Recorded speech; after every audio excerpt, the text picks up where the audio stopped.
नमस्कार दोस्तों। गुरु का महत्व और गुरु की महानता हम सभी जानते हैं।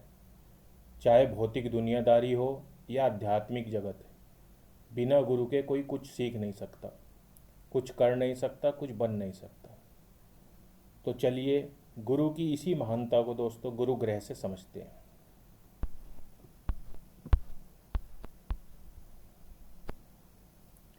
दोस्तों, मैंने एक वीडियो बनाई थी ज्योतिष का बुनियादी सिद्धांत। वहाँ पर मैंने भाव के कारक का महत्व समझाया था। जन्म पत्रिका के 4 भाव का स्थिर कारक गुरु होता है। ये 4 भाव हैं दोस्तों। दूसरा भाव जिसे धन भाव कहते हैं, धन के साथ साथ हमारे कुटुंब और वाणी का भी यही भाव होता है।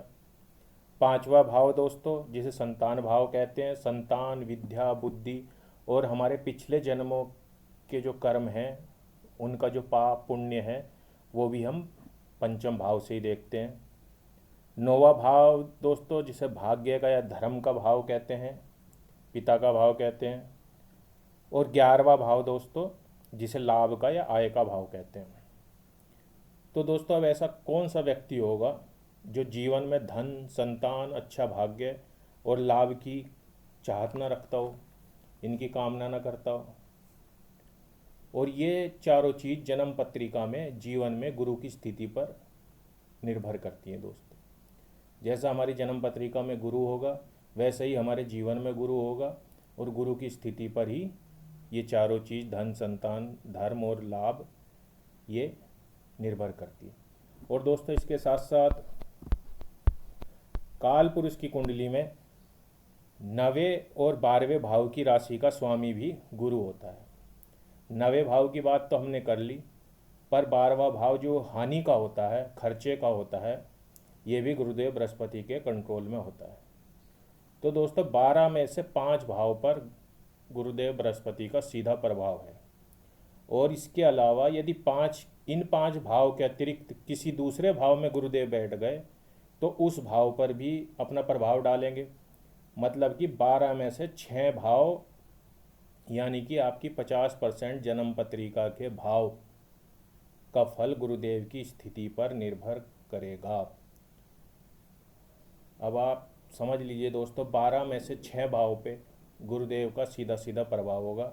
इसलिए ही ज्योतिष के जानकार कहते हैं कि एक अकेला गुरु यदि जन्म पत्रिका में सही हालत में है तो जीवन मज़े से कट जाएगा। एक अकेला गुरु ग्रह अगर आपके साथ है, आप मजबूत है आपका, तो फिर जीवन में कोई बहुत बड़ी समस्या नहीं आएगी।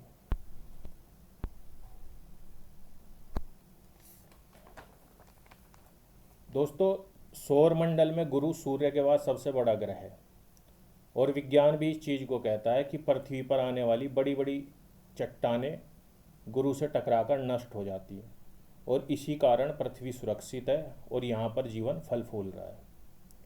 अब हम बात करते हैं दोस्तों कि हमारे शरीर में गुरुदेव किन किन अंगों का प्रतिनिधित्व करते हैं। तो ये है दोस्तों, पहला यकृत यानी कि लीवर। और दोस्तों, जैसे गुरु जो है सूर्य के बाद सबसे बड़े ग्रह हैं, उसी तरह लीवर भी हमारे शरीर का स्किन के बाद सबसे बड़ा अंग है। और दोस्तों, ये हमारे शरीर का डस्टबिन है। जितना भी कूड़ा कचरा शरीर में जमा होता है उसकी सफाई लीवर ही करता है। जैसे गुरुदेव हमारे कर्मों की सफाई करते हैं, हमारी मलिनता की सफाई करते हैं, उसी तरह लीवर हमारे शरीर की सफाई करता है। पित्त की थैली, गाल ब्लैडर, तिल्ली, स्प्लीन, जांघें, शरीर की वसा, सप्त धातुओं में से जिसे मेद कहते हैं दोस्तों, स्मरण शक्ति, उदर, धमनी, सिरा यानी कि आर्टरीज और वेंस, और कान, इन अंगों का हमारे शरीर में गुरुदेव बृहस्पति प्रतिनिधित्व करते हैं।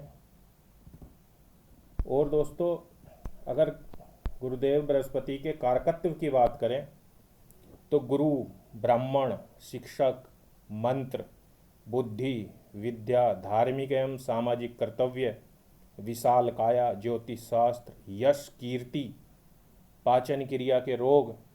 आयुर्वेद कहता है कि समस्त रोग की उत्पत्ति बिगड़ी हुई पाचन क्रिया से ही होती है। वेद, शास्त्र, परोपकार, निष्पक्षता, चर्बी तथा मोटापा। आयुर्वेद ही दोस्तों ये भी कहता है कि मोटापा ही समस्त रोगों का मूल है। मंत्र बल, विशिष्ट ज्ञान, सात्विकता, स्वर्ण, पुखराज, विवेक, ज्ञान, हल्दी, केसर, बैंक, धन, खजाना, धर्म, न्याय कार्य, लंबी यात्रा, संतान, पत्नी के लिए पति और प्रबंधन यानी मैनेजमेंट के कारकत्व जो हैं, ये सब इन सब का प्रतिनिधित्व गुरु ग्रह ही करते हैं। तो दोस्तों गुरु के महत्व को अब आप लोग समझ गए होंगे, जान गए होंगे कि गुरु का हमारे जीवन में कितना महत्व है। पाराशर होरा शास्त्र में महर्षि पाराशर जब सभी ग्रहों के कारकत्व एक शब्द में बताते हैं तो दोस्तों गुरु को सुख का कारक बताते हैं। सुख तो हम सभी जीवन में चाहते हैं, तो गुरु को प्रसन्न करना, उनकी प्राप्त करना ही सुख का मूल आधार है। इसलिए ही हमारे शास्त्रों में कहा गया है, गुरु ब्रह्मा गुरुर्विष्णु गुरुदेवो महेश्वरा गुरु साक्षात परब्रह्म तस्मै श्री गुरुवे नमः। दोस्तों वैसे तो शास्त्रों में गुरु की प्रसन्नता के बहुत उपाय बताए गए हैं, पर उन सब में सबसे आसान है गुरु मंत्र का जप। ओम परम तत्वाय नारायणाय गुरुभ्यो नमः। मैं नारायण रूपी गुरु को नमन करता हूँ जो परम तत्व हैं।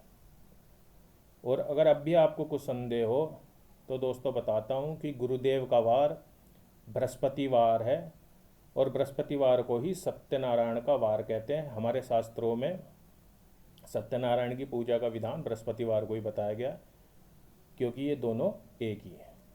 तो आशा करता हूँ दोस्तों आपको अच्छी लगी होगी आज की ये जानकारी। नमस्ते, धन्यवाद, जय गुरुदेव।